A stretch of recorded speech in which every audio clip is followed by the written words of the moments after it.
Gloire à Dieu. Nous rendons grâce au Seigneur. Pendant que vous êtes debout, nous allons prier.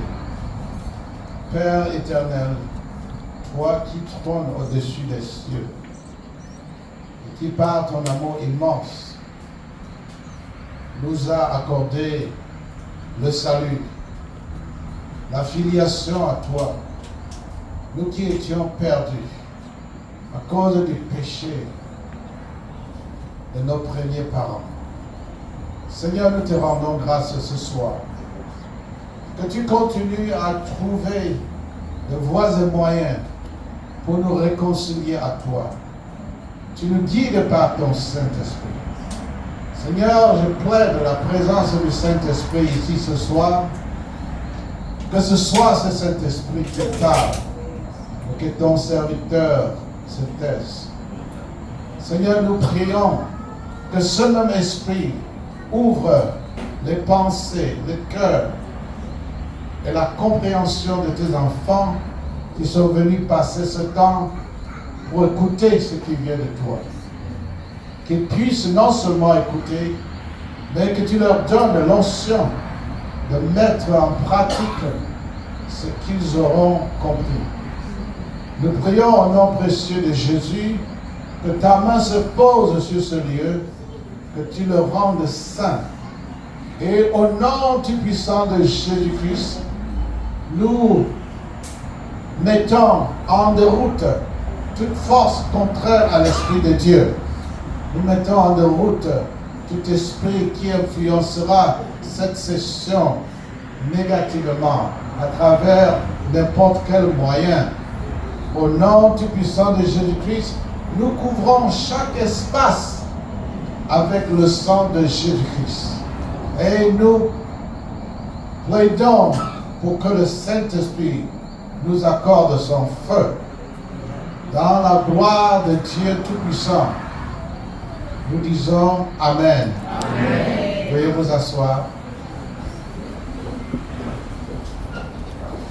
Comme le pasteur l'a aussi dit tout à l'heure, nous avons fait d'abord le séminaire et aujourd'hui il m'a dit que nous allons plutôt faire la conférence débat. Donc j'étais un peu pris à deux cours parce que j'avais une logique de la présentation, d'abord séminaire, puis la conférence débat était une clôture parce que ceux qui ont assisté au séminaire auront déjà une sorte d'information concernant certains éléments qui font partie de la conférence débat. Qu'à cela ne tienne, nous sommes sous la direction du Saint-Esprit.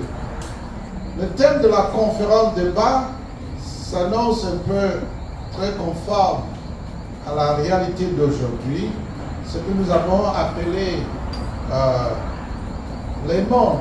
Je dis plutôt les mondes et plutôt leur influence. Donc, nous allons commencer par dire qui nous sommes dans l'univers divin. Je sais que c'est très difficile pour beaucoup d'entre nous d'avoir une réponse complète à cette question. Si nous savons qui nous sommes dans l'univers divin, nous allons comprendre pourquoi il est important pour nous de connaître les mondes et de voir comment ces mondes ont quelque chose à voir avec non seulement la manière dont nous nous comportons individuellement, mais aussi la manière dont le monde entier se comporte et la direction que ce monde prend. Qui suis-je? Qui êtes-vous? Et je dirais, je peux utiliser le mot qui et quoi. Parce que c'est à partir de cette base que nous allons voir pourquoi nous parlons des mondes, des contrastes des mondes. Nous savons que nous sommes des êtres humains.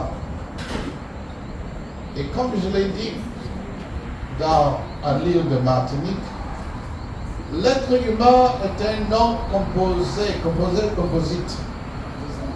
Bon, mon français n'est pas très bien parce que je suis anglophone. Bon, nous sommes des êtres humains. Et je l'ai dit, nous sommes des êtres qui utilisons une forme humanoïde pour nous manifester sur la planète Terre. Nous avons une forme humanoïde pour nous manifester sur la planète Terre.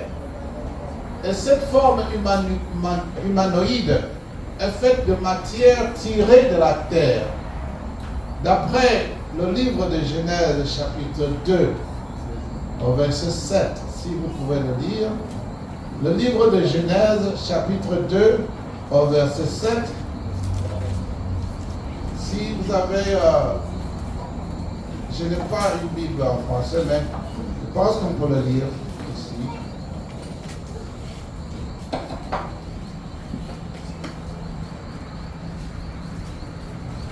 Genèse 2, chapitre 2, verset 7.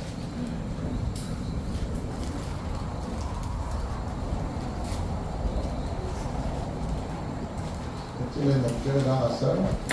Ah, Genèse chapitre 2, verset 7. L'Éternel Dieu façonna l'homme avec la poussière de la terre.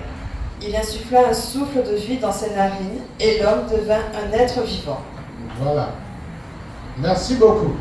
Si vous lisez ce verset avec attention, et selon les traductions, ce passage est lu de manière différente. Certains passages disent que Dieu prit la terre et forma l'homme. La terre fut utilisée par Dieu pour nous former, pour nous donner la forme humanoïde que nous avons. Et cette forme humanoïde était périssable, n'avait pas de vie en elle. Et il fallait que Dieu souffle sa présence en cette forme humanoïde pour que cette forme devienne un être vivant, une âme vivante, certaines traductions disent.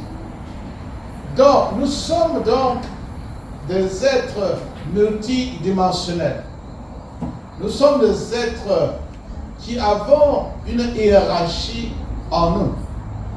Nous avons le corps physique qui a subi la condamnation de périssement après le péché dans le jardin d'Adam. Nous avons le corps de l'âme et le corps de l'esprit. Le corps de l'âme est la combinaison de l'esprit et toutes nos émotions, et aussi l'intercession de l'esprit avec le corps humanoïde. C'est important de connaître qui nous sommes avant d'aborder les mondes. Donc, si nous regardons de plus près, nous allons nous rendre compte que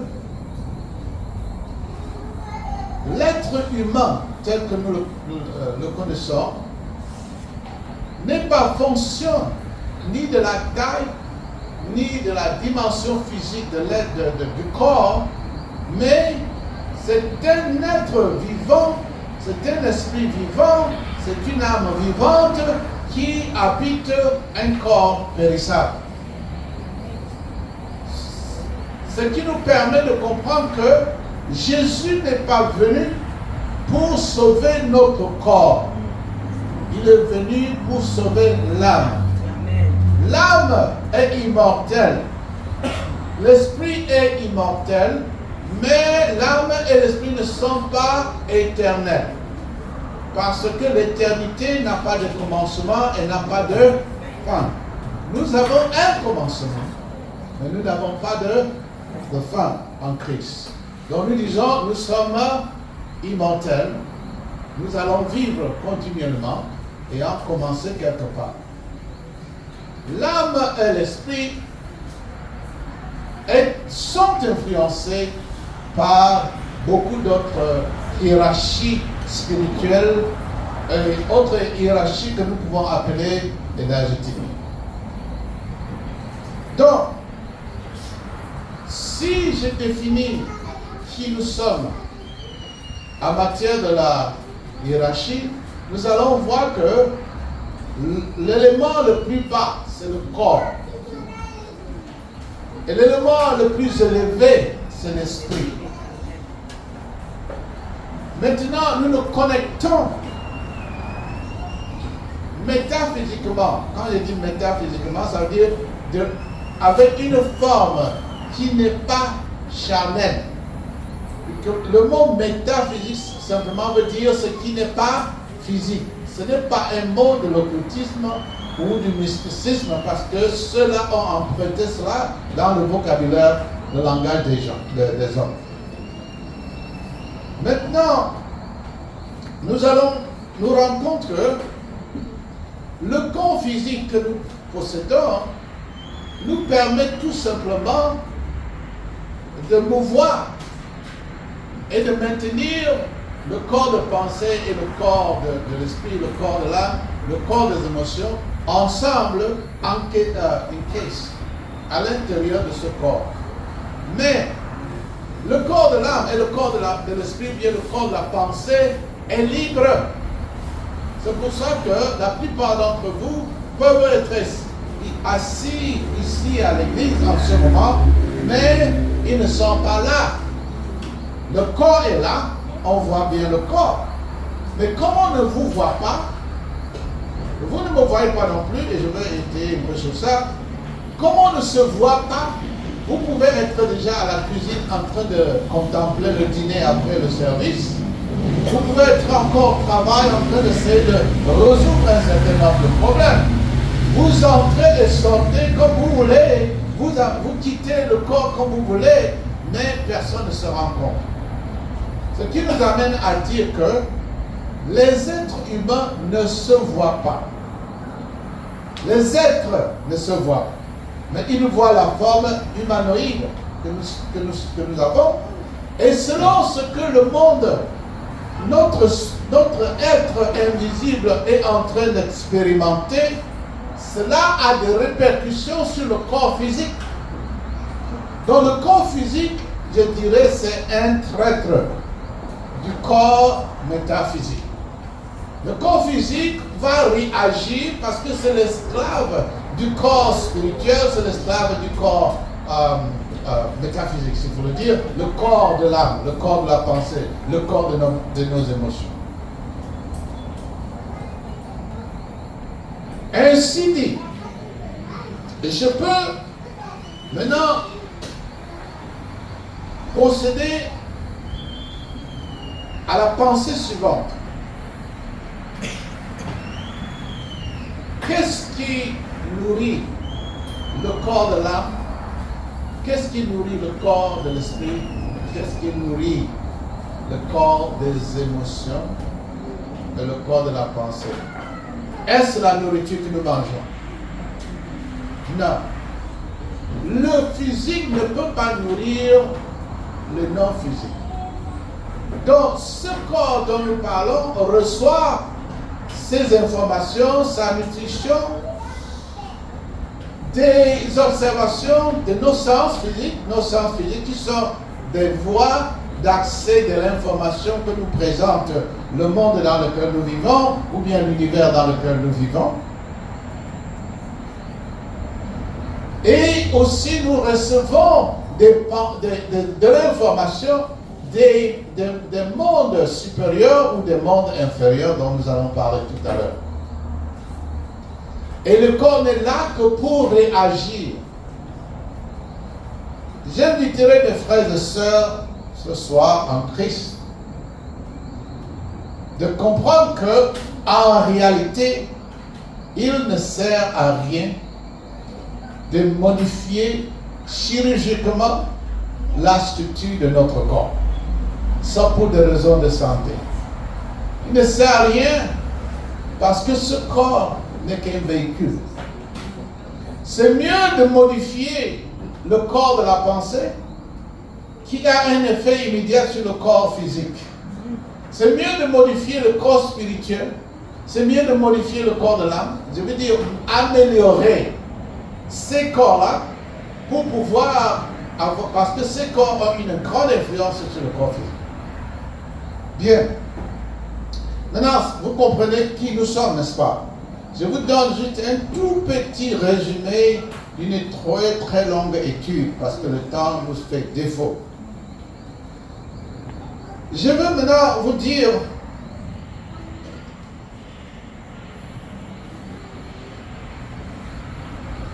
lorsque nous regardons la création de Dieu, je parle d'un démon. Lorsque nous regardons la création de Dieu,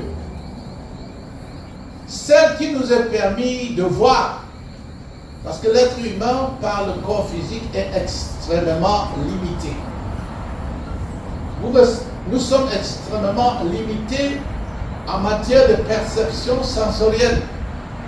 Mais la parole de Dieu nous permet de comprendre au-delà de ce que nos sens peuvent percevoir.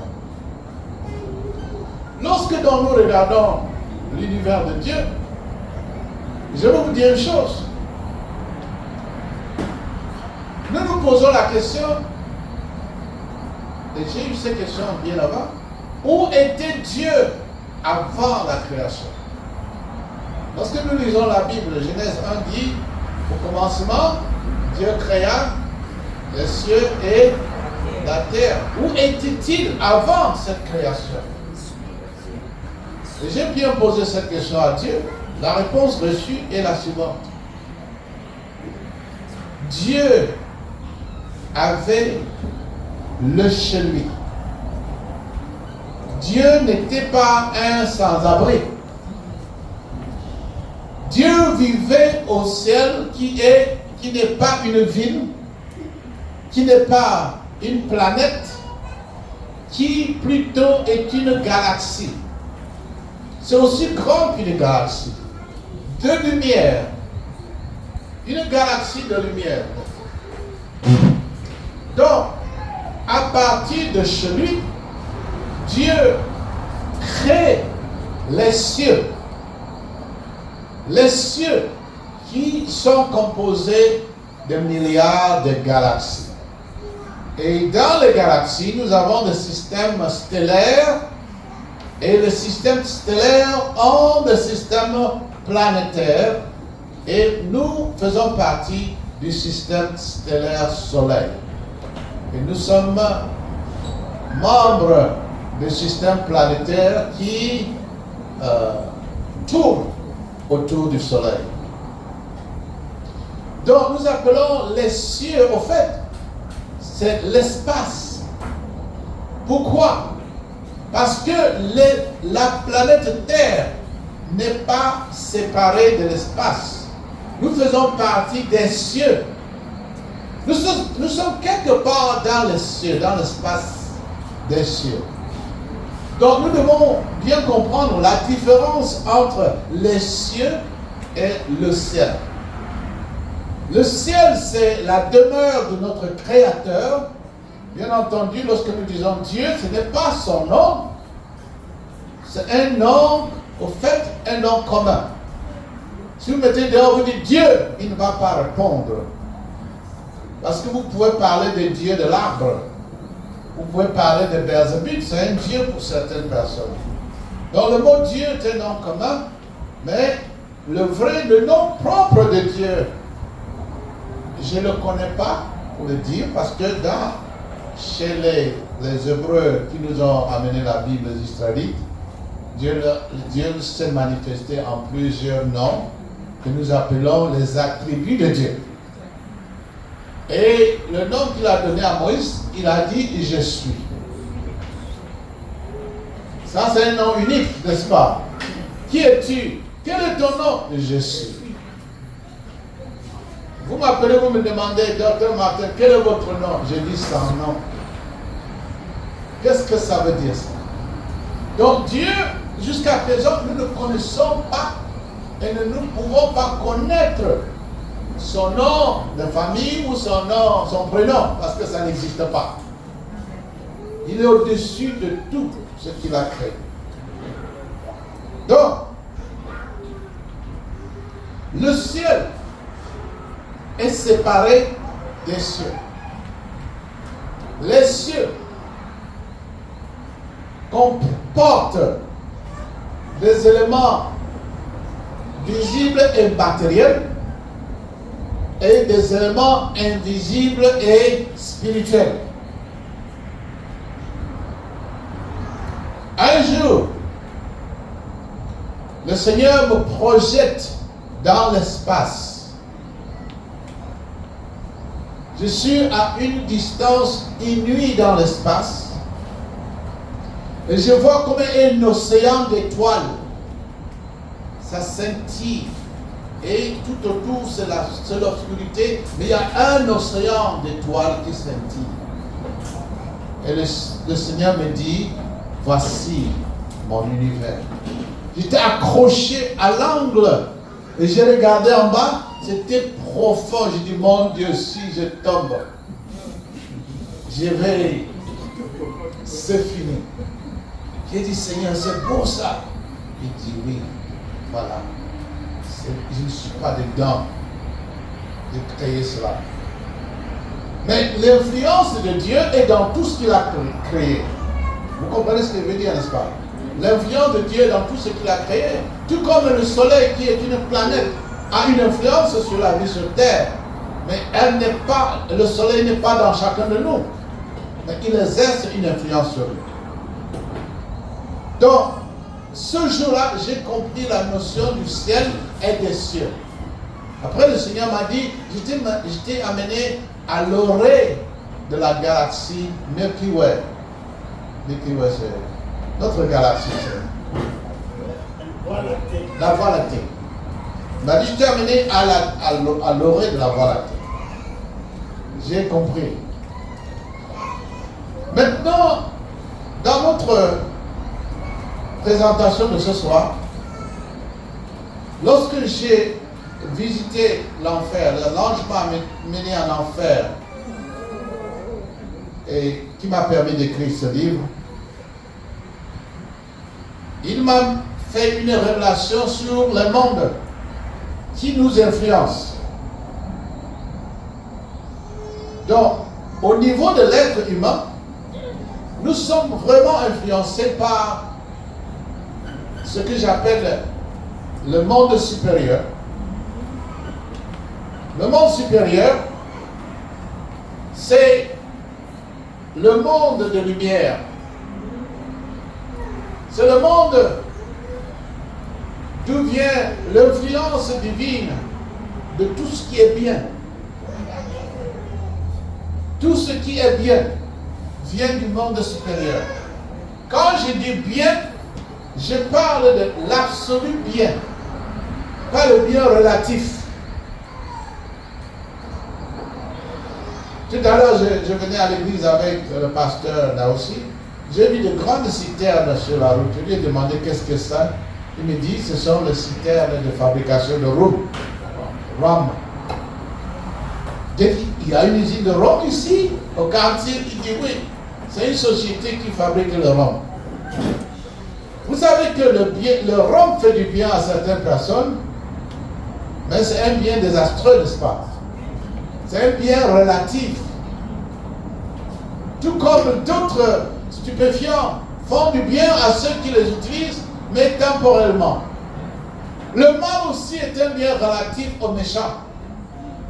Ils trouvent la satisfaction dans le mal.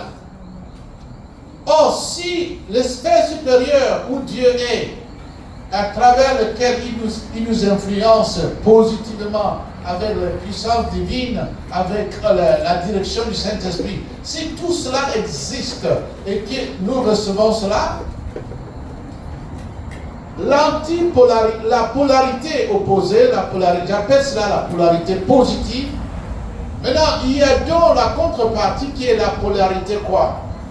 Négative. L'opposé de ce qui est positif, c'est négatif. Et cette polarité négative que j'appelle le monde inférieur. Dans le livre, j'adresse cela comme le monde inférieur parce que c'est ce que cela est. Et je vais vous montrer ça tout à l'heure par illustration. Le monde inférieur est un monde, c'est le monde des ténèbres. où tout ce qui est mauvais, tout ce qui est nocif à l'homme a ses origines. Lorsque nous sommes à l'église, nous ne parlons que de le ciel, l'enfer, le ciel, l'enfer, le ciel, l'enfer. Ce sont deux extrêmes. Mais entre les deux extrêmes, il y a aussi une grande partie du monde supérieur et une grande partie du monde inférieur. Bon, j'évite d'utiliser le mot enfer, parce que moi j'étais en enfer. Et j'ai vu l'enfer. Et je vous dirais que au portail de l'enfer, les âmes qui allaient en enfer ne savaient pas que le portail par lequel ils devraient entrer les amènerait en enfer. Parce qu'ils n'étaient pas, ils étaient dans un monde que nous appelons le monde intermédiaire. Spirituellement, un monde de transit. Donc ils n'étaient pas encore entrés en enfer. Et nous savons, selon les Écritures, que l'enfer a ses portes. Plusieurs portes. Des milliers de portes. Et l'enfer a des portes à toutes sortes de dimensions. Ceux qui sont dans la pratique de la magie, de l'occultisme, de la sorcellerie, savent bien que parfois ils accèdent ce monde à travers de portes. Je ne parle pas de ceux qui vont chercher de fétiches chez un sorcier, mais je parle de ceux qui pratiquent même la sorcellerie. Ils savent qu'ils ont des portes d'accès dans leur monde. Que ce soit le monde marin, le monde de montagne, le monde de forêt ou le monde de rochers, tous ces portails existent. Donc, j'attire votre attention sur un symbole qui représente les trois mondes à la fois, le monde supérieur, le monde inférieur et le monde intermédiaire. Le symbole le plus propre que j'ai pu retrouver, qui m'a vraiment impressionné et qui m'a satisfait, c'est l'étoile de David. Vous appelez ça comment? C'est l'étoile de David? Ok. L'étoile de David que nous voyons, qui est utilisée par la religion juive et parfois par les kabbalistes. L'étoile de David est le symbole de ces trois mondes à la fois. Vous avez un triangle qui pointe vers le haut, un triangle isocèle, équilatéral, je veux dire. Un triangle équilatéral qui pointe vers le haut. Ce triangle équilatéral vous indique qu'il y a le monde supérieur. Ça pointe vers le monde supérieur, vers le monde de lumière. Je ne parle pas de lumière physique, comme la lumière de cette lumière-ci, mais je parle de lumière spirituelle. L'autre triangle pointe vers le bas, c'est le triangle du monde inférieur qui pointe vers les ténèbres.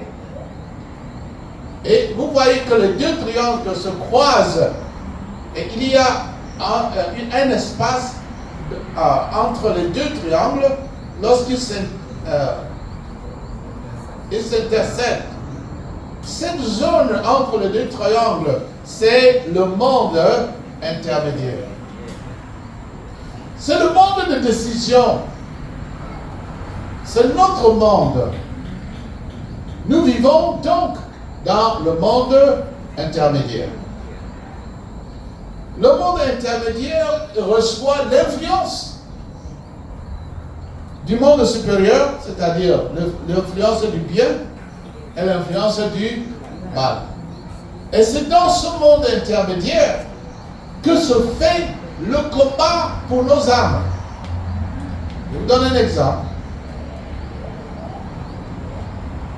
Lorsque Jésus a jeûné pendant 40 jours, à la fin de son jeûne, qu'est-ce qui s'est passé? Qu'est-ce qui s'est passé? Le premier visiteur, c'était Satan, Lucifer. Donc, Satan est venu visiter Jésus. Était-il en enfer en ce moment ou bien il était dans notre sphère? Il était dans notre sphère. Jésus était aussi dans notre sphère, n'est-ce pas? Donc, Satan vient en portant avec lui, à l'intérieur de lui, le monde inférieur. Et il propose à Jésus-Christ les appâts du monde inférieur. Tout de même, lorsque nous vivons sur cette terre, et nous ne faisons pas attention à la direction que nous donnons à nos pensées, à nos émotions, à nos sens, nous sommes alors bombardés par les forces du monde inférieur et les forces du monde supérieur. Lorsque le démon vient vous tenter, est-ce qu'il a cessé d'être en enfer? Non. Il vient avec l'enfer en lui. Lorsque un chrétien se convertit vraiment à Dieu, la Bible nous dit que son corps devient le temple du Saint-Esprit. Donc, ça veut dire que le ciel, l'influence du ciel de Dieu commence à se manifester dans cette personne. Il ne s'agit pas du corps physique, frères et sœurs, il s'agit du corps de l'âme. L'Esprit Saint n'habite pas dans le corps physique, il habite dans le corps spirituel, le corps de l'âme.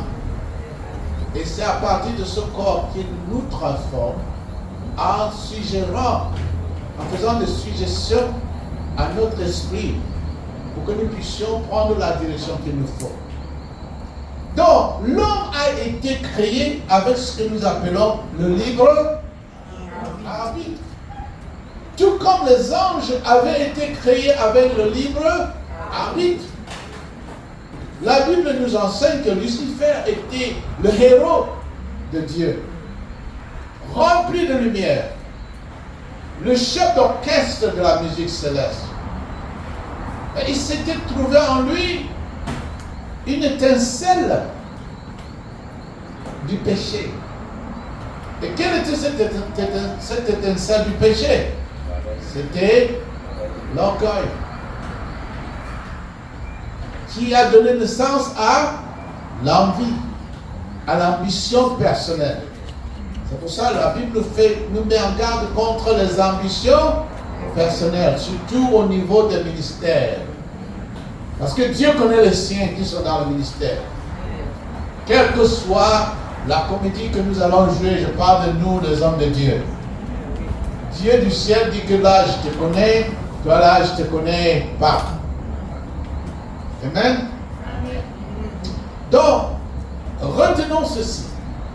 Nous sommes esprit, âme, dans un corps physique, et nous évoluons dans un monde intermédiaire qui reçoit les influences de la lumière et les influences du ténèbre.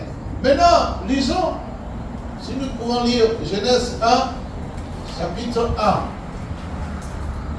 Lorsque Dieu créa, comment lisez? Au commencement, Genèse, chapitre 1, à partir du verset 1. Au commencement, Dieu créa le ciel et la terre. La terre n'était qu'un chaos et vide. Il y avait des ténèbres à la surface de la ligne, et l'Esprit de Dieu planait au-dessus de l'eau. Dieu dit qu'il y ait de la lumière, et il y eut de la lumière. Dieu vit que la lumière était bonne, et il sépara la lumière des ténèbres. Merci. Voilà un verset que presque nous tous qui sommes à l'église, nous avons lu maintes fois, n'est-ce pas? Mais il y a un trésor dans ce verset. Cette soirée se pose à ses bases sur ce verset. Il dit, la terre était chaotique, n'est-ce pas? Était dans le chaos. Et il y avait dedans quoi? Les ténèbres. Oh, et l'Esprit de Dieu. Ça veut dire quoi? Dieu a créé le bien et la lumière, elle est à la seule différence que le bien est relatif, le mal est aussi relatif. Ce qui est bien pour Dieu peut ne pas être bien pour l'homme. J'ai dit ceci à un enseignement, et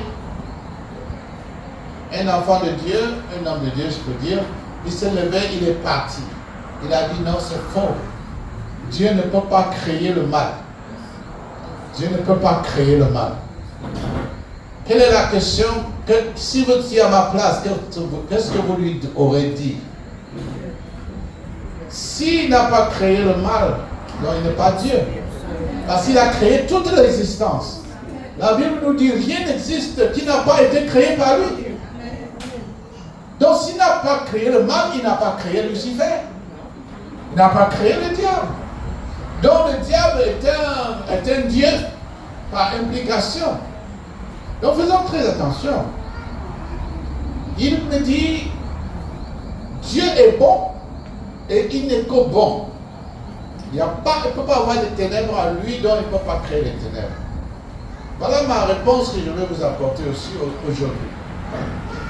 Tout à l'heure, nous avons parlé du bien relatif et du mal relatif. Il y a aussi le bien générationnel et le mal générationnel. Ça veut dire quoi? Nous fabriquons les véhicules, les voitures. Commençons d'abord par les armes. Nous fabriquons les armes. Pouvez-vous remettre votre pistolet aux mains d'un bébé? Non. D'un enfant de 5 ans? Non. C'est mauvais pour lui, n'est-ce pas? Mais c'est avec ce même pistolet que nous protégeons la famille, n'est-ce pas? Nous avons ici, je peux donner beaucoup d'exemples des choses que nous faisons qui sont bien pour nous, mais très mauvais pour les enfants. Vous comprenez ce que je veux dire? Il y a des générations pour qui certaines choses sont bonnes. Et après un certain moment, ces choses ne sont plus bonnes pour elles, pour cette génération. Je me suis beaucoup assagi parce que lorsque nous disons que quelqu'un vieillit, cela a une connotation négative. Mais nous disons que les êtres humains s'assagissent, deviennent plus sages. Ne dis pas je suis vieux, tu diras je suis plus sage. Pour moi, lorsque j'avais l'âge de mon fils ici, je pouvais courir, je faisais souvent le matin 12 km de marathon. Maintenant, si vous me dites de courir, est-ce que c'est bien pour moi? Non. Après 200 mètres, je vais tomber. Et si le corps s'arrête, c'est votre faute. Vous comprenez? Mais c'est le même exercice qui a de l'influence bénéfique pour certains et non bénéfique pour l'autre. Donc c'est ça la notion de la création de Dieu. C'est de ce qui est bon pour nous et ce qui ne l'est pas pour nous. Satan n'est pas bon pour nous et son univers n'est pas bon pour nous. Mais lorsque nous lisons le livre de Job, chapitre 1, nous nous rendons compte que Lucifer assiste aux réunions des enfants de Dieu au ciel. Lucifer vient au ciel, il assiste aux réunions. Dieu ne lui a pas dit, hé, quitte. Dieu lui a dit, mais Lucifer, tu viens d'où là? Il ne lui a pas non plus dit, qu'est-ce que tu fais ici? Parce que Lucifer est venu aussi lui donner son rapport de la gestion de l'enfer et des mondes de ténèbres. Je vais vous dire ceci, puisque peut-être je n'aurai pas l'occasion de donner mon témoignage. Le dernier jour, tu as tout le... Bon, ça va, on va aller. Bon, donc vous voyez que nous étant dans la sphère intermédiaire, c'est un peu comme un monde neutre. Vous comprenez, n'est-ce pas? Votre vie que vous vivez tous les jours, elle est neutre. c'est vous qui en avez la maîtrise. C'est-à-dire, vous pouvez décider de ce que vous voulez faire de votre vie. Tout simplement en faisant attention d'abord à vos sens physiques qui sont les portes d'accès de l'information. Ou bien en faisant attention à votre interprétation de l'information, en maîtrisant la manière dont vous interprétez l'information.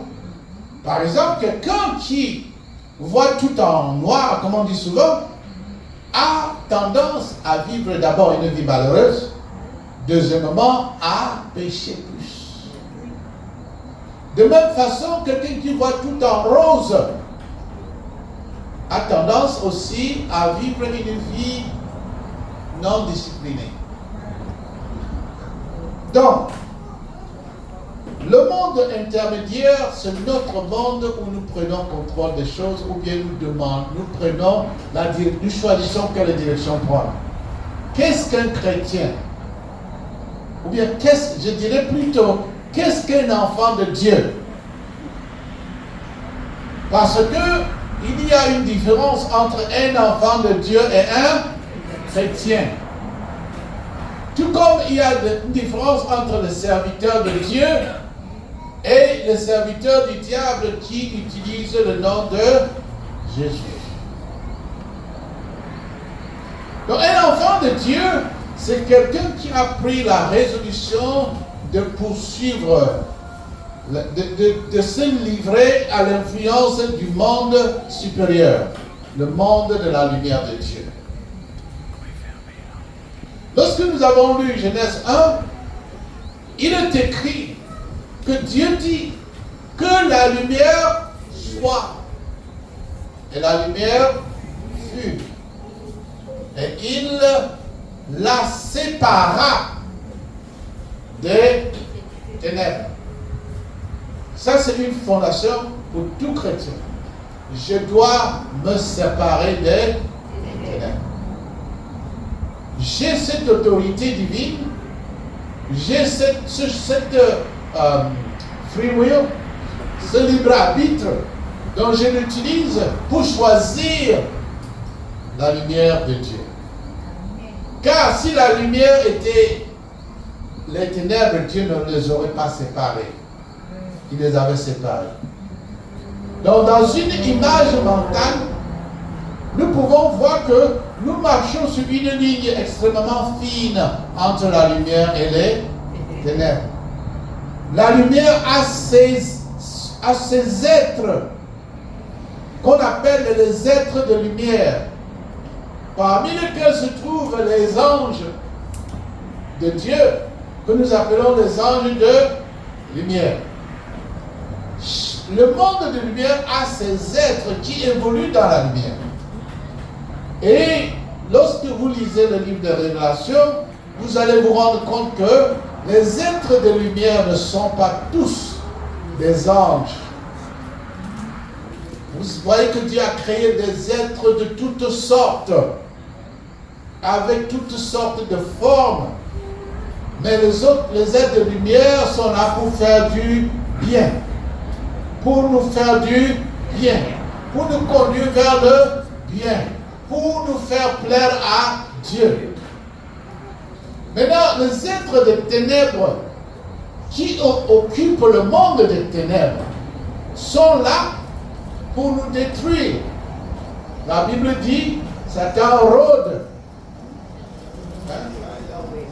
Il rôde. Il observe et il frappe. Il tue, il vole. La Bible aussi nous dit que ceux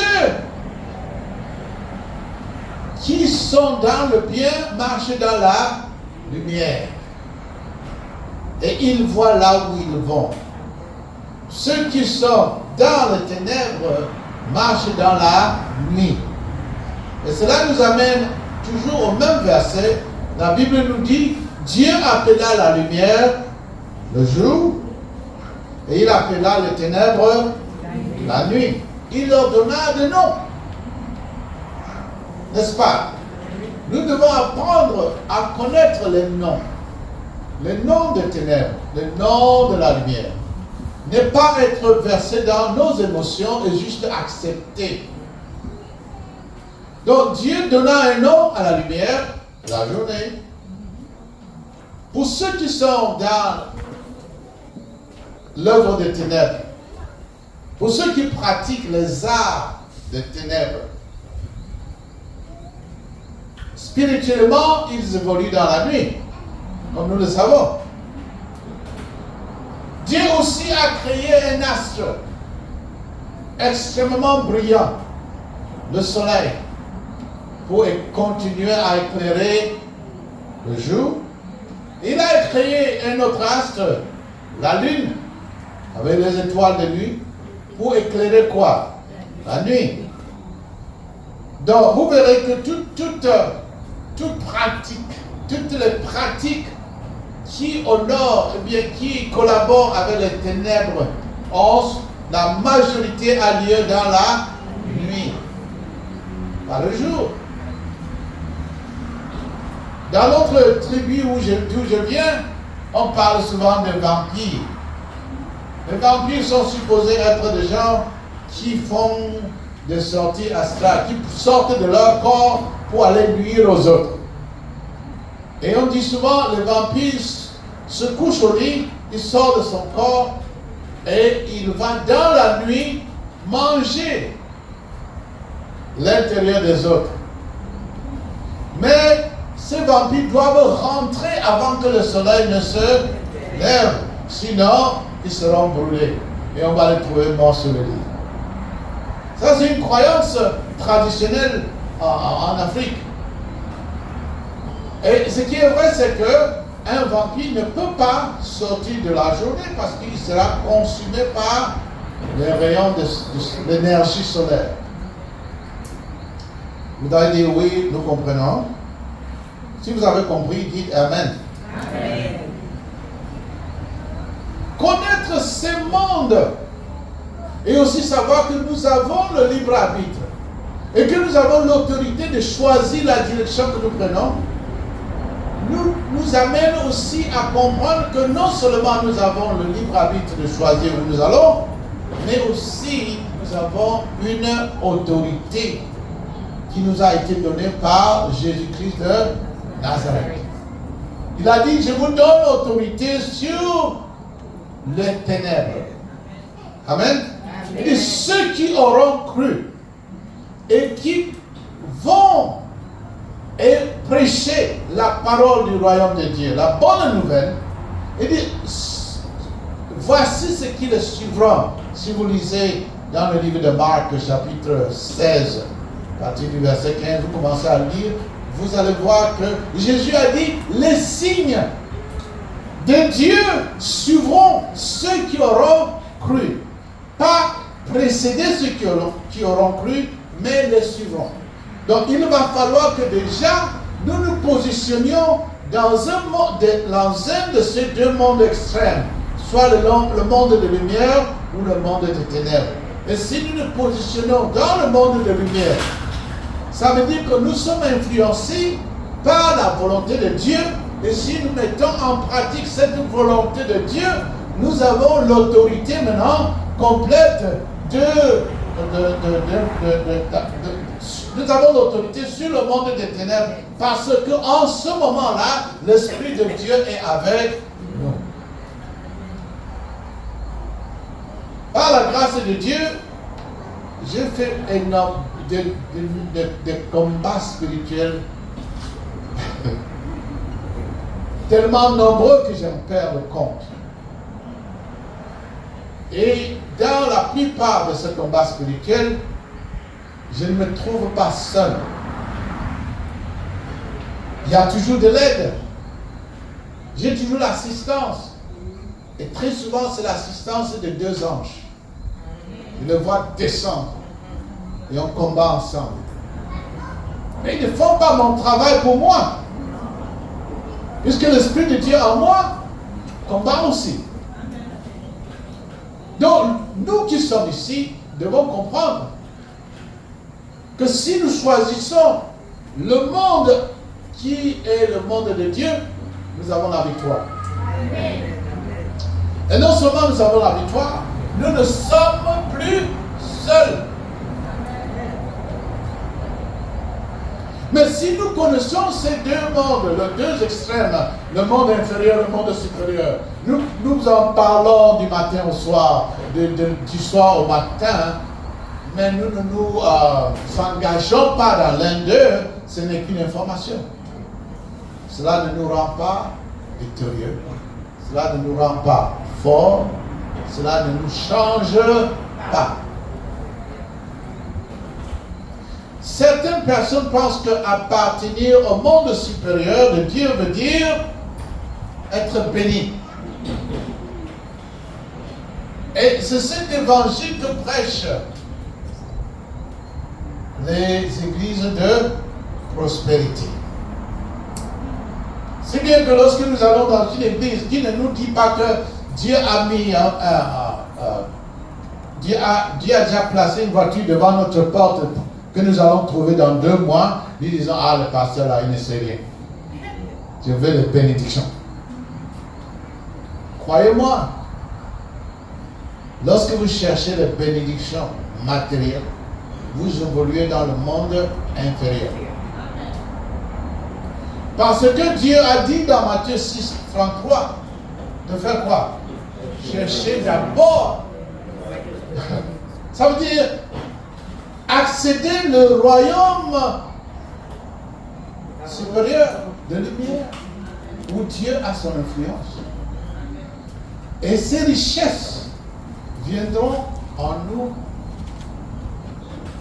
comme une addition. Mais si nous disons, ça fait 1 an que je n'ai pas de travail, il faut que j'aille à l'église, peut-être que je vais avoir le travail, vous avez mal commencé, frères et sœurs. Si vous dites, bon, voilà, je suis toujours malade, il faut que j'aille à l'église pour que je sois guéri, vous avez mal commencé.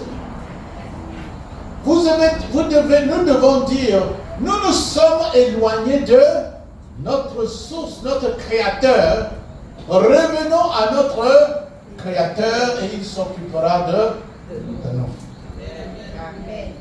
L'influence du monde supérieur ne poursuit pas quelqu'un. Dieu a tellement d'abondance que lorsqu'il donne, c'est immédiatement remplacé. C'est pour ça qu'il avait dit, il est mieux de donner que de recevoir. Parce que Dieu est un donneur de merveilles. Vous n'avez pas besoin de lui demander.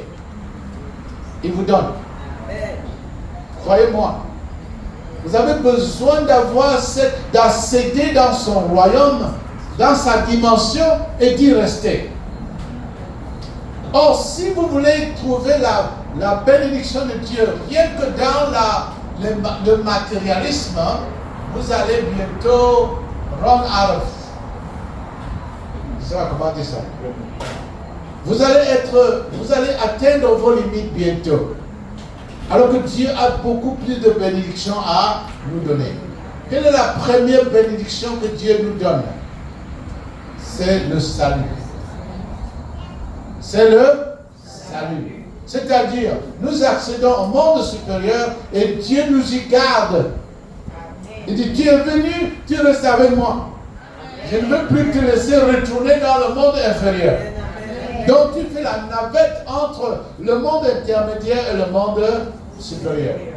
Tu fais la navette entre ta vie de la terre et la lumière de Dieu. Ça, c'est une bénédiction énorme.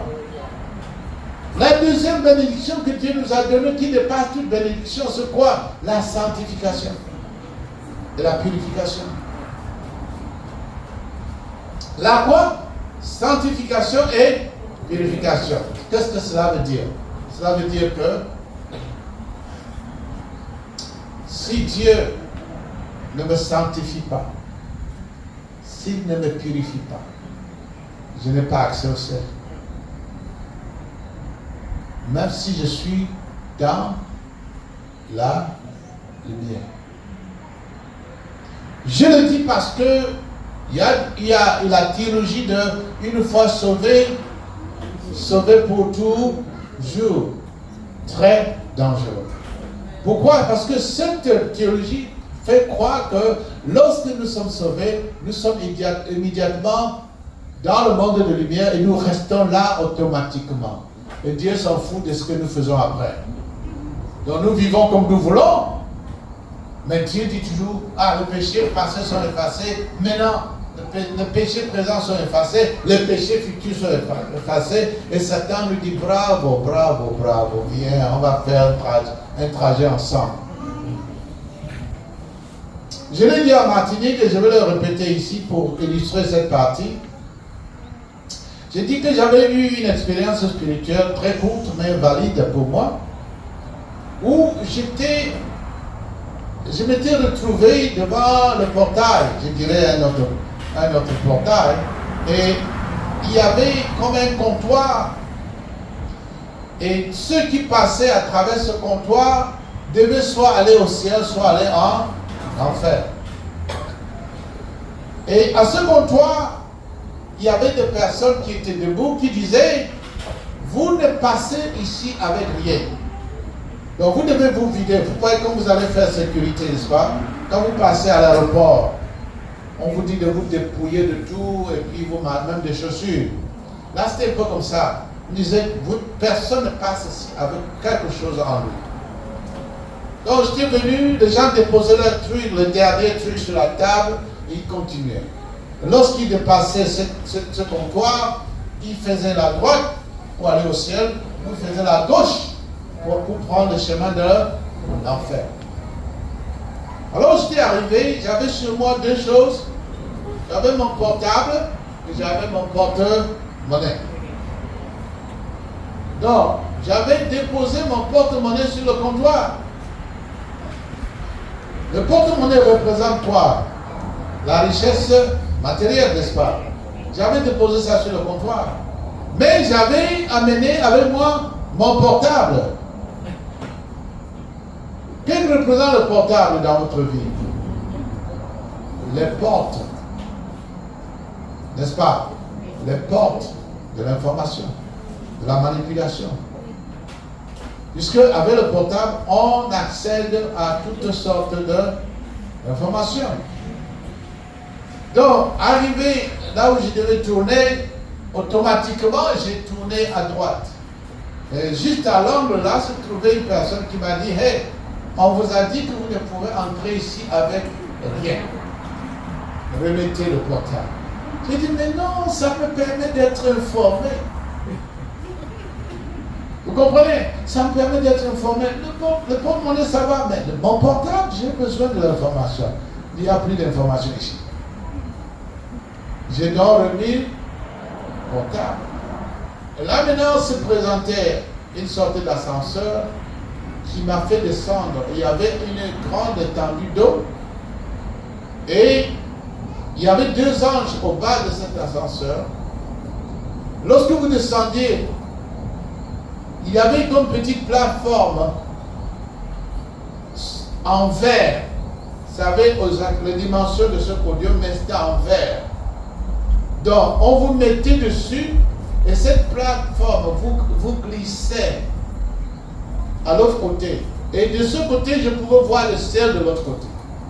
Je voyais des êtres voler, je voyais même des chevaux voler, marcher dans l'air. J'étais là, genre, mon Dieu, je vais aller voir ça de près. Maintenant, mon tour arrive. Je me mets sur la plateforme et je me suis enfoncé jusqu'au genou. Ma plateforme ne pouvait pas m'amener. J'ai dit, mais Seigneur, qu'est-ce que ça veut dire ça? Ils ont dit que non, tu n'es pas qualifié pour aller là-bas. Mais on va te donner un soutien. Ils m'ont donné une longue tige pour maintenir la balance jusqu'à l'autre côté. J'arrive à l'autre côté, les deux hommes qui sont à l'autre côté me disent, bon, tu dois rentrer. Parce que si tu sors, tu traverses ici là, tu seras mort sur la terre. Donc tu dois rentrer. Maintenant, je rentre et l'ange me dit, nous t'avons fait venir ici pour voir, pour que tu saches que le péché est un non-non. Donc vous ne pouvez pas entrer ici avec le péché, qui que vous soyez. Mais j'ai dit que c'est quel péché? Ils m'ont dit le souci. Tu as passé toute une semaine à te soucier. Et ça veut dire que tu n'as pas de foi. Le souci, c'est l'expression du manque de foi. Si nous mourons dans nos soucis, God help. Donc, je voulais vous mentionner cette petite chose qui émane du monde inférieur, que j'ai voulu accéder et le monde de lumière avec. C'était ça qui me faisait m'enfoncer. Il m'a dit, maintenant tu rentres et arrête de te soucier. Parce que Dieu a le contrôle des siens. Dieu a le contrôle des siens. Lorsque je suis rentré, le problème ne s'est pas arrêté. Mais le problème, je l'ai remis entre les mains de Dieu et Dieu l'a résolu. Vous comprenez ce que je veux dire? Oui. Quelle heure est-il, frère, le pasteur? 8h25. On a encore quoi? 3 minutes? Hein? Ok. Je ne veux pas dépasser le temps. Oui, il y a des questions qui vont venir. Je vous demande tout simplement de ne pas poser trop de questions. Mais, donc, quelle est la menace de ce monde?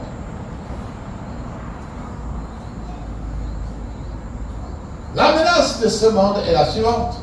Quand je dis de ce monde, au fait, il n'y a que la menace d'un monde. D'après ma présentation, vous comprenez déjà ça, n'est-ce pas?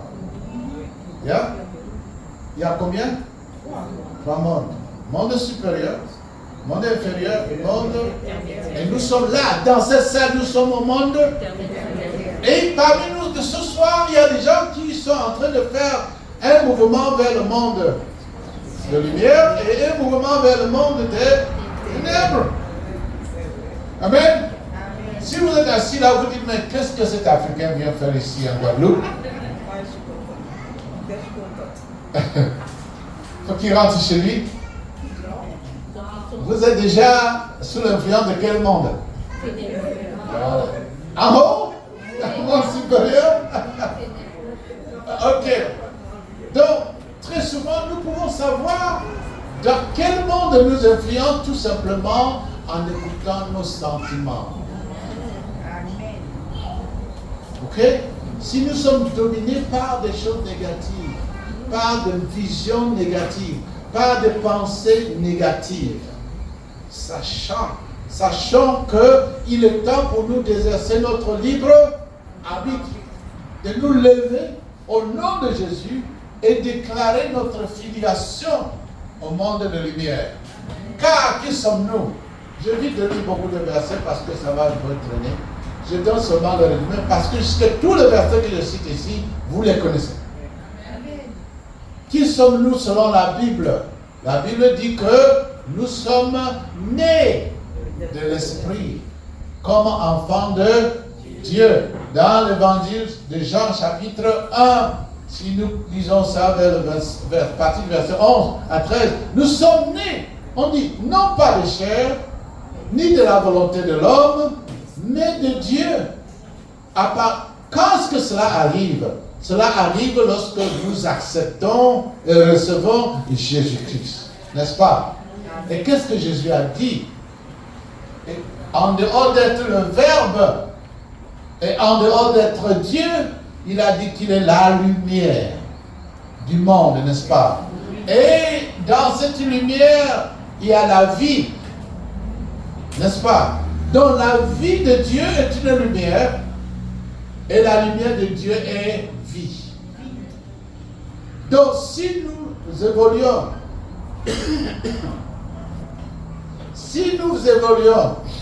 dans le monde de lumière, nous avons la vie divine. Nous avons la présence divine en nous. Alors, même si le monde des ténèbres cherche à nous influencer, qu'est-ce que nous allons exercer? Le discernement. Et avec le discernement, n'ayons pas honte de prendre l'autorité d'enfant de Dieu. Parce que l'ADN en nous, c'est l'ADN ou bien l'ADN? L'ADN, n'est-ce pas? Lorsque nous nous sommes donnés à Christ, nous avons un nouvel ADN qui est l'ADN spirituel de Dieu. Nous sommes maintenant influencés. Nous sommes comment on appelle ça? Nous avons l'ADN de Dieu en nous, de Jésus-Christ en nous, qui est le Fils de Dieu. Et ça fait de notre temple, de notre âme, le temple du Saint-Esprit. Cela ne veut pas dire qu'on ne pêche pas. Puisque si Satan est venu le premier tenter Jésus après 40 jours de jeûne, vous n'allez pas chasser Satan avec les jeunes, frères et sœurs. Mais on ne chasse pas avec les jeunes. Il gêne plus que vous tous. Demandez à un grand sorcier combien de fois il gêne pour pouvoir attaquer un chrétien. Vous êtes les êtres les plus difficiles, le plus dangereux aux sorciers. Je veux dire un vrai chrétien. Les sorciers ont peur d'un vrai chrétien. Donc parfois il doit gêner énormément, demander beaucoup de force diabolique pour pouvoir affronter un chrétien. Pourquoi? Parce que la bataille n'est pas la nôtre, elle est celle de Dieu. Donc, contrôlons nos émotions. Discernons l'information que nous recevons. Filtrons l'information. Je dis en Martinique qu'aujourd'hui, le monde des ténèbres, le monde inférieur, est en guerre furieuse contre les enfants de Dieu. Et en guerre furieuse, Satan est furieux. Il a mis en marche toutes les énergies qu'il a pour influencer les civilisations humaines. Qu'est-ce qu'il utilise? Le champ de bataille, c'est nos émotions et nos pensées. Sachez que lorsque vous parlez, vous êtes en train d'essayer de traduire une information qui est entrée dans votre esprit, qui a fait son chemin à votre âme et qui s'est déposée dans votre pensée. Très souvent, les mots que nous utilisons pour exprimer ce que nous pensons sont toujours insuffisants. Parce que nous pensons beaucoup plus que nous exprimons nos pensées et nos sentiments. Et c'est dans cette dimension-là que la guerre entre les forces du mal et les forces du bien s'opère. Rappelez-vous de l'histoire de Daniel, dans Daniel 10, lorsque l'ange Gabriel apporte la réponse à sa prière. Après plus de 21 jours. Il dit, le prince de Perse lui a résisté pendant 21 jours. Je ne sais pas si ça vous dit quelque chose, frères et sœurs. L'ange Gabriel, c'est quoi? C'est un être qui est dans la lumière, n'est-ce pas? Le monde supérieur. Le prince de Perse, c'est qui? C'est un grand démon qui gère le royaume de Perse. C'est l'homme fort du royaume de Perse. C'est lui qui influence le gouvernement de Perse. Il a résisté l'ange Gabriel qui est le messager de Dieu pendant 21 jours. Et nous pensons que lorsqu'on entre en Christ, c'est une clé, on tourne, paf, on commence à dire Alléluia, Alléluia, et ça suffit. Maintenant, nous ne faisons pas attention à la vie, à l'influence que nous recevons quotidiennement. Et qu'est-ce que Gabriel a dit à Daniel? Il a dit qu'il va revenir combattre le prince de la Grèce. Vous comprenez? Cela veut dire que nous sommes gérés par l'influence des mondes dont je vous parle aujourd'hui, par les habitants de ce monde-là. Et qui a pu venir à son secours? L'ange Gabriel. Michel, je veux dire. L'ange Michel. Le général Michel. Aujourd'hui, je ris quand je vois des pasteurs et des apôtres, ou bien comment vous appelez ça, qui s'appellent les généraux. Généraux de Dieu. Frères et sœurs, soyons sérieux. Je suis debout ici, je ne suis pas debout en tant que docteur ou quoi que ce soit, je suis debout en tant que frère. Amen. Je suis le frère Martin, partageant avec mes frères. Si vous m'appelez empereur, est-ce que ça change ce que je suis? Absolument pas. Donc se donner le titre de général de Dieu, c'est quand même osé. Mais ça sonne bien à l'oreille, n'est-ce pas? Ça nourrit les émotions, n'est-ce pas? D'où vient cela? Si vous avez discernement, ça vient d'où? Du monde inférieur. Hein? Ça vient du monde inférieur. Si vous avez peur du monde des ténèbres, appelez cela le monde inférieur. Et je vais vous poser une question. Voulez-vous être supérieur ou inférieur? Je n'ai pas entendu. Supérieur. Ah, ah. Supérieur par rapport à quoi? Au monde? Yes. Compris? Ok. Je vais arrêter ici. Normalement, ça devait être la conclusion. Mais je vais arrêter ici. Mais avant d'arrêter, vous laissez poser des questions. Je veux dire ceci. Dans tout ce que j'ai dit, nous devons retenir que l'être humain en soi n'est pas mauvais. Dieu n'a pas créé un être mauvais, puisqu'il nous a créé à son image. Enfin, j'utilise le mot créé, mais c'est plutôt le mot fait. Il nous a fait à son image. N'est-ce pas? Et nous avons donc chuté à cause de l'influence du monde inférieur, géré par Satan le rebelle. Je disais à Martinique, j'espère que je vais dire ça encore pour le prochain jour, que pour vraiment vaincre et avoir l'autorité d'exercer notre libre arbitre efficacement, nous devons commencer à bien utiliser le mot « je suis ». Le mot quoi? Je suis. Ah, ah. Qu'est-ce que Dieu a dit à Moïse? Je suis. Je suis celui qui suis. Ça veut dire que je vis éternellement. Lorsque vous dites, enfin aux États-Unis, nous avons l'association anonyme des acolytes,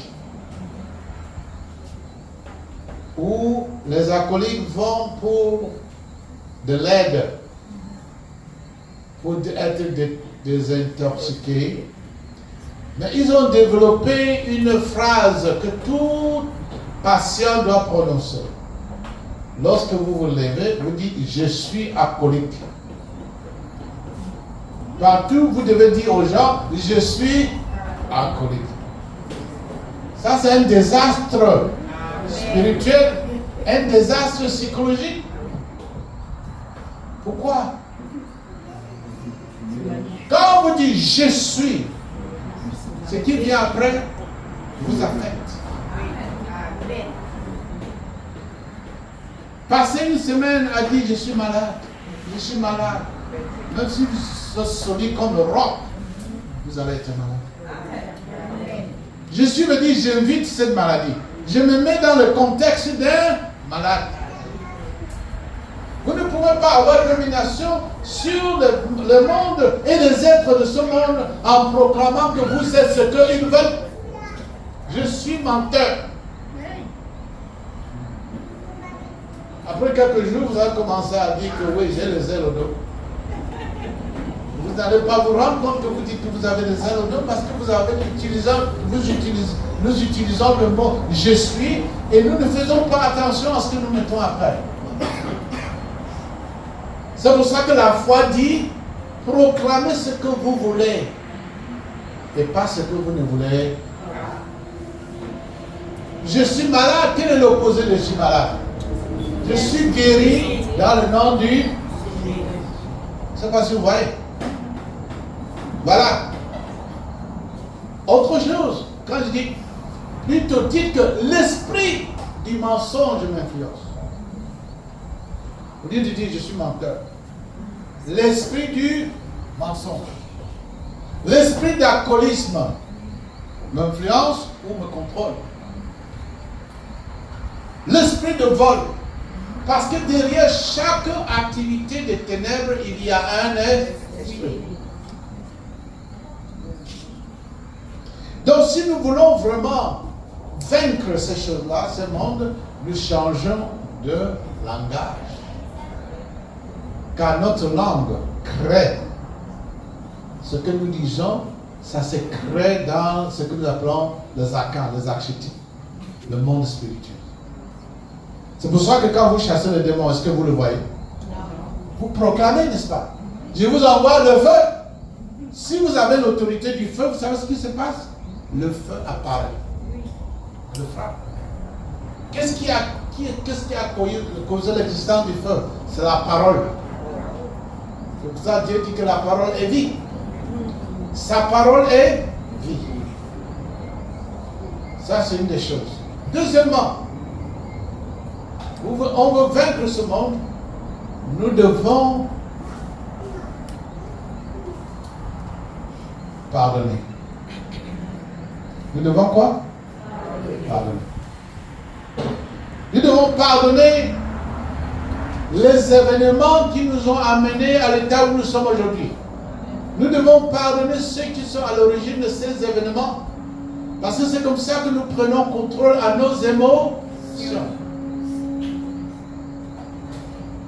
Car Dieu dit, vous êtes pardonnés à la même proportion que vous pardonnez les autres. Et Dieu nous dit, lorsque je vous pardonne, je ne me rappelle plus de vos péchés. Et lorsque Dieu ne se rappelle pas du péché d'un de ses enfants, et Satan se pointe pour lui dire, mais lui là, il est un voleur. Dieu dit, ben, je regarde, je ne vois pas dans le livre de mémoire où il est écrit qu'il est voleur. Je ne sais pas si vous comprenez ce que je veux dire. Vous ne pouvez pas gérer le monde, les mondes, en association avec votre arbre générationnel. Car la Bible nous dit que le salut est individuel. Donc vous ne pouvez pas dire que mes ancêtres ont eu ce problème, ils ont souffert, moi je porte cette souffrance sur moi, je déteste ceux qui ont... Non, parce que là maintenant vous devenez un en esprit. Au fait, dans le monde spirituel, tout se manifeste physiquement, je veux dire spirituellement physique. Je ne sais pas si c'est français ou pas. C'est-à-dire que si vous devenez esprit, vous pouvez toucher notre esprit. Vous comprenez ce que je veux dire? Donc, vous voyez notre esprit comme avec une sorte de forme que vous pouvez toucher. Mais si vous êtes dans le physique, vous ne pouvez pas toucher l'esprit. Donc, la chose que je veux vous laisser avec ce soir, c'est que vous êtes le maître de la décision que vous prenez, soit pour évoluer dans la lumière de Dieu, indépendamment de la religion.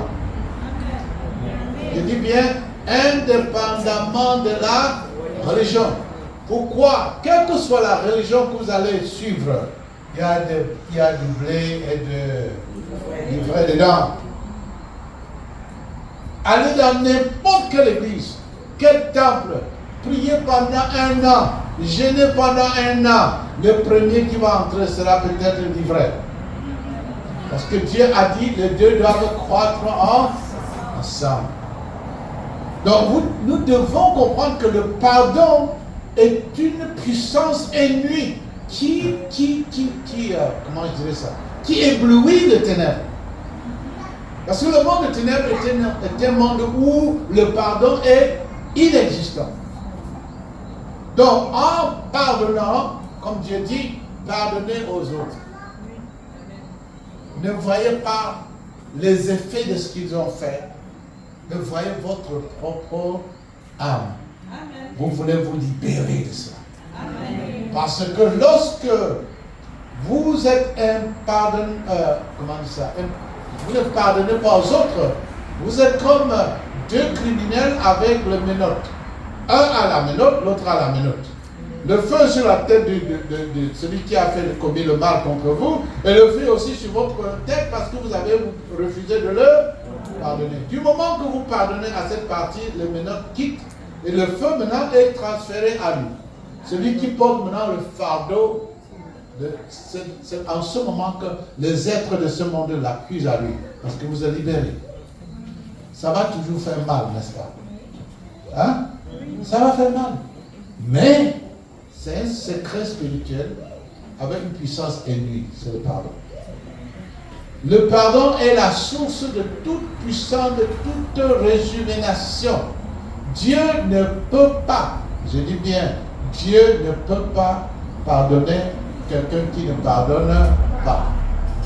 Même s'il le veut, parce que c'est un Dieu de justice. Et sa parole est finale, définitive. Lorsque nous avons pardonné aux autres, comment le faisons-nous souvent? On ne le fait pas juste par la bouche. On va devant Dieu avec la personne. Seigneur, j'amène telle personne qui m'a fait tel mal. Je demande que tu effaces son péché, délivre de sa mémoire, que tu le libères, que tu le libères et ne compte pas ce péché qu'il a fait contre moi, ne compte pas cela contre lui. Ce n'est pas dire, moi je pardonne Joseph, amenez-le devant Dieu. Parce qu'il y a un tribunal devant Dieu. Et lorsque vous le faites, envoyez maintenant l'amour avec la personne. Quel genre d'amour? L'amour de compassion. N'est-ce pas? Ayez une sorte de compassion envers cette personne. Cela ne veut pas dire que vous allez le rendre visite et l'embrasser. Non, non, non, non. Mais je parle d'un exercice spirituel qui vous permet de vaincre l'influence du monde. La liste de nos péchés que nous allons voir sont des portes. Nous verrons ça prochainement. Pour ce soir, merci de m'avoir donné votre temps. Et si vous avez des questions que je peux répondre, je vais répondre. Mais je réserve le droit de ne pas répondre à certaines questions. Si ce sont des questions politiques, sociaux, culturelles, parfois je pourrais ne pas.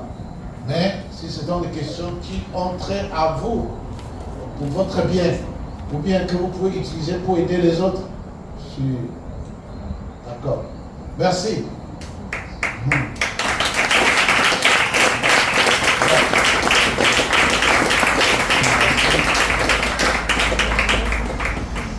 Bon, j'attends les questions maintenant, s'il y en a.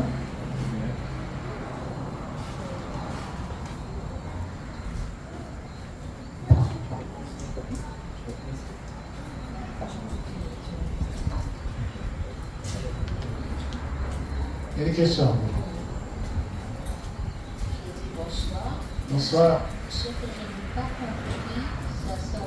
Vous pouvez changer le microphone, on n'entend pas ce que tu dis. Ce que je n'ai pas compris, c'est qu'on peut être dans son corps et en même temps à la cuisine. Je l'ai compris.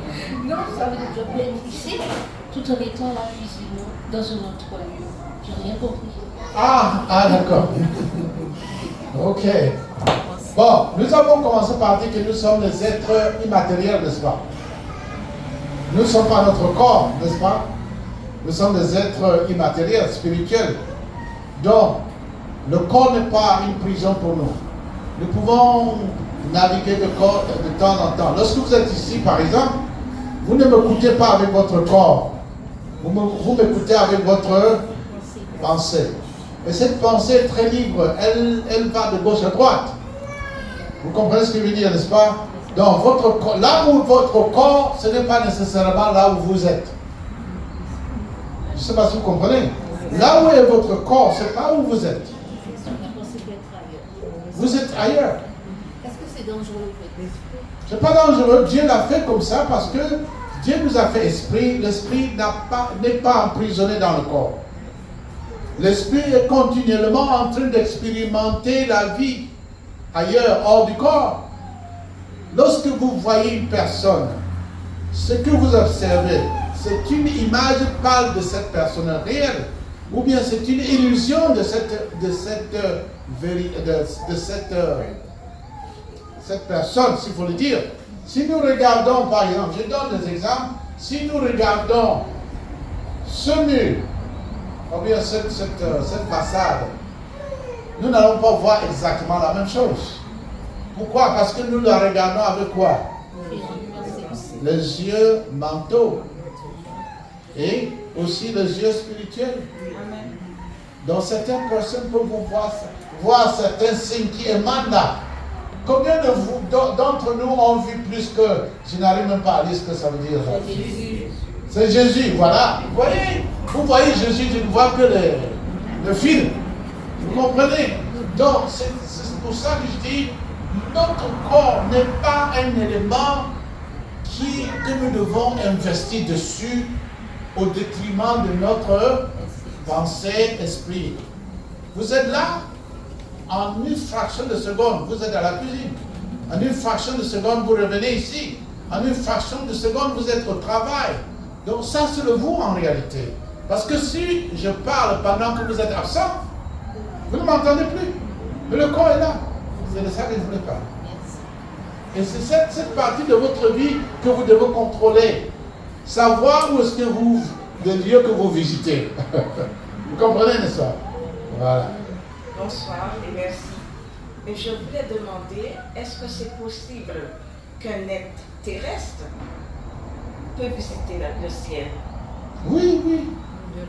Puisque dans le livre de Révélation, qu'est-ce que Jean a fait?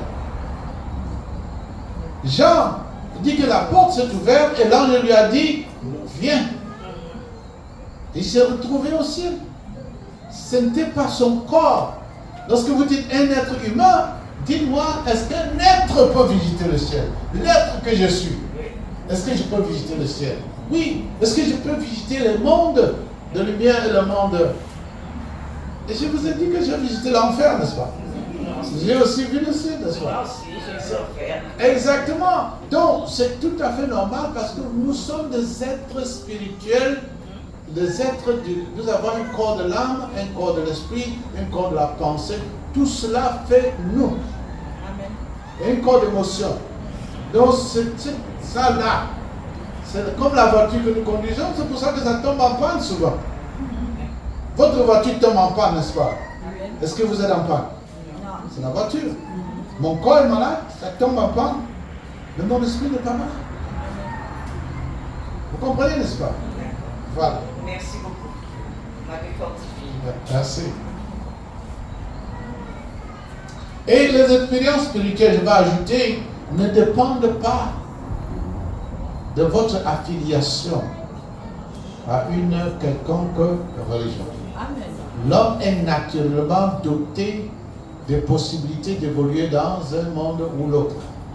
Mais je vais éviter le mot religion, mais l'Église de Jésus-Christ, il a le pouvoir et la possibilité de vous ancrer maintenant dans le monde de lumière, où vous passez la plupart de votre temps que de la passer dans le monde des ténèbres. Voilà la différence. D'autres questions? Ah, ça me fait du bien de voir qu'il n'y a pas beaucoup de questions. Cela veut dire que vous avez compris la petite présentation, n'est-ce pas? Amen. Voilà. Autre question?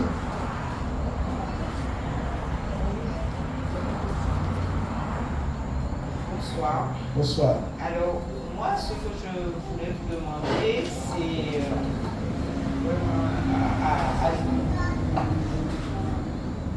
bonsoir. Oui. Donc, ce que je voulais vous demander, c'est il s'agit de l'âme. Donc, quand vous dites que nous, le siège de l'émotion, quand j'entends beaucoup de prédications, on dit que le siège de l'émotion, c'est véritablement dans l'âme. Donc, notre âme, quelquefois, peut, on va dire, nous empêcher de fonctionner par l'esprit. Parce que des fois, il peut faire blocage. Donc, qu'est-ce que vous pouvez véritablement me dire à propos de ça? Parce que vous qui dites que vous avez visité à la fois le paradis et l'enfer, donc qu'est-ce que vous pouvez me dire? Explication. Merci beaucoup de cette question. Ça me permet un peu de décider un peu plus. Le siège de l'émotion n'est pas l'âme, mais les émotions font partie de l'être que nous sommes. En fait, le siège des émotions, c'est le cœur. Et le cœur aussi fait partie de l'être que nous sommes. L'être que nous sommes, je l'ai dit, l'être invisible inclut quoi? Pensée, esprit, âme, émotion. Donc le siège de l'émotion, en fait, c'est notre cœur. C'est pour ça que lorsque vous avez certaines émotions fortes, vous les ressentez dans votre cœur. Vous comprenez ce que je veux dire? Donc certaines personnes m'ont dit qu'ils ressentent les émotions dans la tête. Bon, je dis que c'est tout comme d'autres personnes disent que leur esprit se trouve dans le ventre. Bon, je ne sais pas comment, mais je sais que le siège de l'émotion, ce n'est pas l'âme. Mais l'âme a inclus, voilà. Donc, nos émotions peuvent affecter notre âme selon la nature de l'émotion. Il y a des émotions de la chair. C'est pour ça que Jésus, l'apôtre Paul, nous dit, nous devons vivre selon l'esprit et non selon la chair. Parce qu'il sait que les émotions, il y a des émotions de la chair. Prenons la glottinerie. La glottinerie, c'est de glottinerie ou la glottinerie? La gourmandise. Voilà. La gourmandise est un vice qui affecte les émotions, n'est-ce pas? Lorsque je parle de la gourmandise, je ne parle pas de la gourmandise de la nourriture. La gourmandise, c'est vouloir tout pour soi. Et savez-vous que c'est un esprit? L'esprit de la gourmandise, il existe. C'est pour ça qu'on parle de 7 péchés capitaux. À chaque péché capital, il y a un esprit.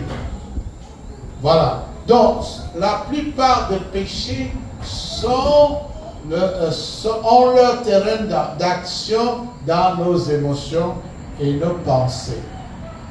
Nos pensées nous permettent de visualiser dans l'esprit, de visualiser dans l'invisible et de créer un univers à nous.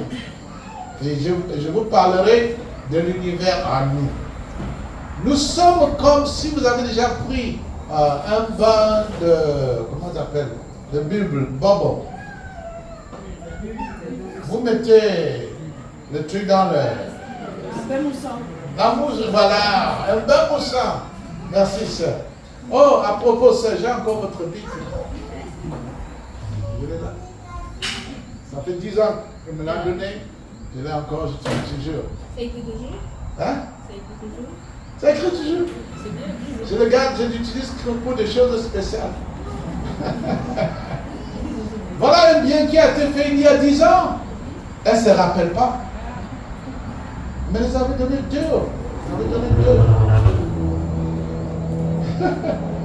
Bon, ben vous voyez, c'est ça. C'est ça la notion. Bon, je vais vous dire une chose. Lorsque cette semence a été sémée, la personne était complètement désintéressée, n'est-ce pas? C'est ça qu'on appelle le bien. Le bien que nous faisons enrichit notre univers personnel. Quel est l'univers personnel? J'ai parlé donc de les mousses. Lorsque vous voyez vous faites le bain, ça. Oui, ça fait de la mousse. La mousse, voilà. Vous voyez des petits trucs transparents là, n'est-ce pas? Ça, les bulles, voilà. Les bulles se côtoient, mais ne s'interpénètrent pas. Vous comprenez? Voilà l'être humain. Nous nous côtoyons, mais notre univers personnel ne s'interpénètre pas. Donc, la richesse de mon univers personnel dépend de mes pensées, de mon cœur, du bien que je fais ou du mal que je fais. La Bible dit, le Père ne peut pas payer pour le péché de son Fils, le Fils ne peut pas payer pour le péché de son Père. Dans le livre d'Ézéchiel, chacun sera jugé d'après ses propres péchés. Donc Dieu nous a donné un univers personnel dans lequel nous vivons et pour lequel nous devons travailler. Enrichir cet univers par la manière dont nous vivons. Si nous embrassons le monde de lumière, cet univers ça gonfle comme des bulles. Et puis s'échaîne, ça brille. C'est pour ça que Jésus nous a dit, vous êtes quoi? La lumière qui brille dans les ténèbres. Et d'où vient cette lumière? Ça vient de lui, parce qu'il a dit, je suis la lumière du monde. Et si nous ne pouvons pas avoir cette lumière, si nous ne sommes pas, nous ne faisons pas demeure dans le monde supérieur de la lumière. Voilà. Autre question?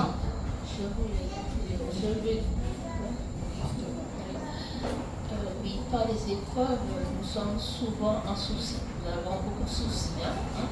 Donc, nous faisons un film, mais nous n'avons pas la solution. Et vous avez parlé de cela en disant ce manque de foi. J'ai dit quoi? Vous dites quoi? Nous manquons de foi. Oui. En étant dans cette position, lorsque nous sommes éprouvés, nous avons des pensées, nous faisons un film, mais nous n'avons pas la solution pour autant. Et vous avez, parce que j'ai compris, en étant comme cela, nous sommes pécheurs, et c'est pas pour la gloire de Dieu, parce que Dieu connaît toutes choses déjà, et nous sommes bénis d'avance. Donc nous n'avons pas à être comme cela. Bon, voilà. Oui, je vais tout simplement corriger ça un tout petit peu. Le souci nous a été donné pour faire des changements dans notre vie. Si je n'ai pas le souci de comment je vais payer mon loyer, je ne vais pas travailler. Si je n'ai pas le souci de comment je vais nourrir mes enfants, je ne vais pas travailler. Ce que Dieu ne veut pas, c'est que nous faisions du souci une situation continuelle. Lorsqu'il m'a dit j'ai eu le souci, il a dit tu as été soucié pendant une semaine. Et pendant cette semaine, mon souci, je veux trouver la solution, mais je ne la trouve pas. Et je me rends compte que je n'ai pas confié ce problème à Dieu. J'ai pris, comment dire, take matters into your hands. J'ai pris l'affaire entre mes mains. J'ai voulu utiliser ma propre habilité, force pour résoudre ce problème. Dieu dit non, si tu m'appartiens, donne-moi ton fardeau. Jésus l'a dit non. Amen. Vous qui êtes chargés, apportez-moi. C'est ce qu'il voulait dire. Donc si nous remettons ce fardeau à Dieu, ça va alléger notre souci. Nous savons que Dieu va nous aider à trouver une solution. Je suis arrivé ici, par exemple, l'autre jour, je n'avais pas mes bagages, par exemple. Comprenez? J'avais mon jean, le jean américain que vous connaissez, des trucs bizarres là. Je portais mes chaussures et j'avais une chemise, je dirais ça. Et je devais le lendemain faire la présentation. Ça m'a dérangé à l'aéroport. J'ai dit, mon Dieu, qu'est-ce que je vais faire? Alors je m'étais tout simplement résigné que je vais aller à la présentation en jean et en chaussures. Celui qui se moque de moi, c'est son problème. Parce que je suis là pour qui? L'œuvre de Dieu. Et immédiatement, qu'est-ce que j'ai fait? J'ai oublié cette histoire, j'en ai parlé, et l'Église a pris soin de me procurer des vêtements pour faire les présentations. Voici la première fois que je porte mes propres chaussures et mon propre pantalon. Vous comprenez? Sinon, pendant tout le temps en Martinique, j'étais habillé par l'Église. J'étais content de voir qu'à quelque chose de malheur est. Bon, si j'avais amené ces choses-là, l'Église ne m'aurait pas acheté ce que l'Église m'a acheté. Maintenant, je retourne plus riche que lorsque je suis venu, n'est-ce pas? J'ai des vêtements, j'ai des chaussures, j'ai des choses que l'Église a achetées. Voilà là où Dieu dit, ne te soucie pas, parce que je suis au contrôle de ta situation. Amen.